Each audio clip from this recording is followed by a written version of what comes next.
Ito na yung nabili kong daga sa bukid kanina kasi nung pauwi ako may nakita akong nanghuli ng daga. Ang dami nilang nahuli, isang sako puno.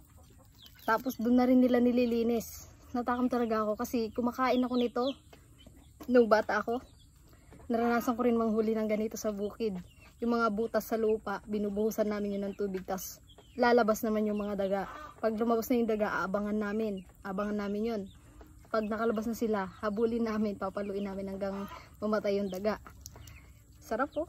Tapos i-adobo namin sa gata. Pero ako mas gusto ko prito. Prito, ang sarap. Lutong. Ito. Lutong.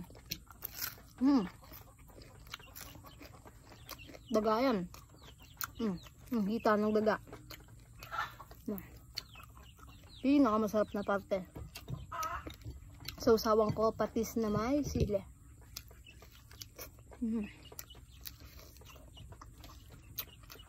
Asin tabi po sa mga hindi kumakain ng daga. Ito po ay malinis na daga. Dagang bukid.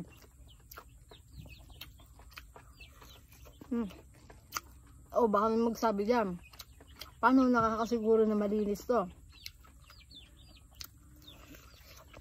Yung bukid po kasi dito sa amin, walang bahayam. Saka, bata pa lang po ako, kumakain na po kami ng ganito, dagang bukid, dagang bundok, yung malalaking daga. Di naman po kami nagkakasakit. Sarap. Ang hindi kinakain yung dagang bahay. Lalo na kung taga Manila ka. Alam ko, di ko mauubos. Ayun o. Daga yan, katawan pa lang. Daga. Ito. Ayun o, lutong o. Crunchy o.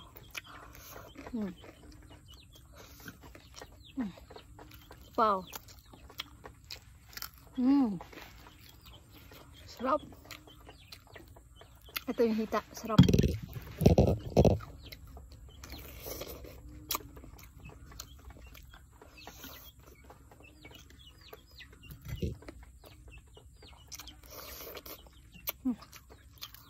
Grabe, bagay talaga siya sa kalamansi.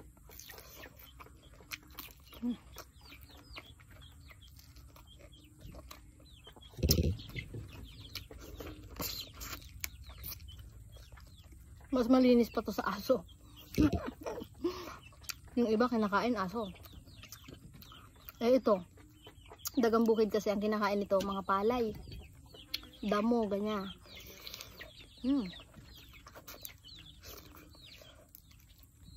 May talong din ako dito, prito.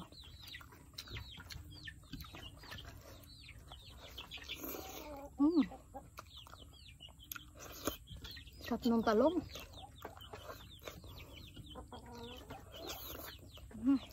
Sariwa, tamis.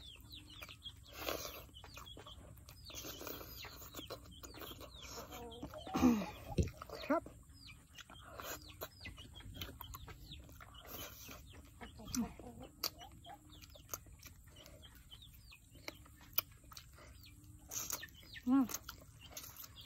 Hap.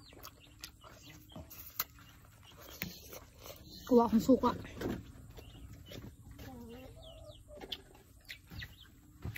Suka. Parang medyo maalat-alat pa yung patis. Kulang sa kalamansi. Yan, sarap. Kain tayo. Pasintabi sa mga hindi kumakain ng daga dyan, ha.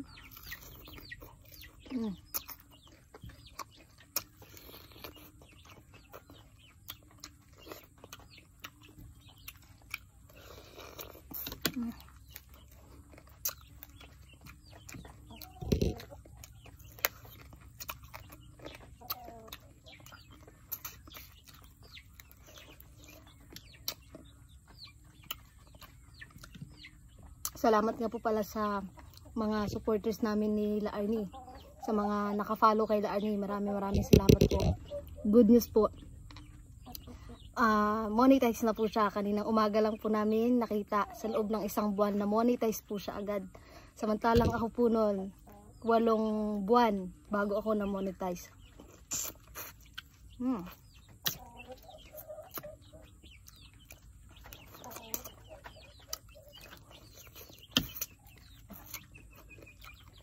Tamang-tama yon para may extra sahod din sila kasi oo, teacher siya pero yung hindi pa sakto yung sinasahod niya, kaya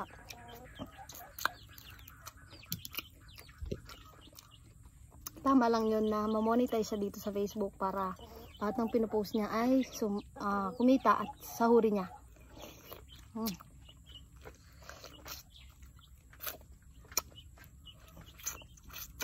Grabe, sarap ng daga.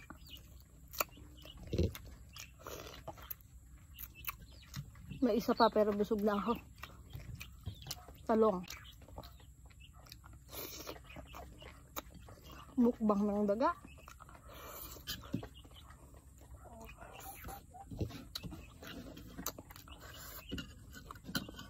Pwede na ako pang mukbang.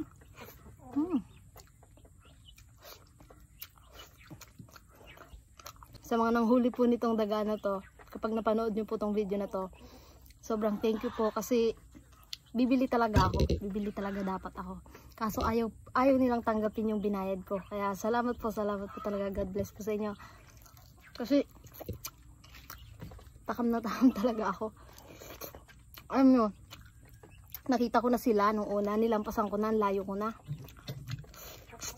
Paglampas ko, pagtapat ko sa kanila kasi, takam na talaga ako. Halaga. Kaya di ko na tiis, bumalik ako. Sabi ko pabili. Ayaw naman nilang pabayaran. Yung una ayaw nilang magbenta kasi madami daw silang maghahati-hati. Kasi ang dami nga naman nilang nanghuli. Pero nakulit ako. Sabi ko kahit 4 na piraso lang. Hanggang sa napapayag ko sila, binigyan ako ng 4 na piraso. Tapos binabayaran ko ng 150. Ayaw nila tanggapin. Huwag na daw bayaran. Para daw lahat makatikim. Sabi ko, pambili na lang nila ng regado. Kapag niluto nila. Wala ako binabayaran kasi alam ko yung hirap kung paano ito huliin. Ang hirap manghuli ng ganito.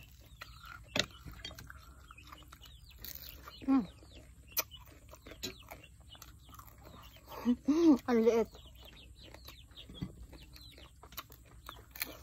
Ito.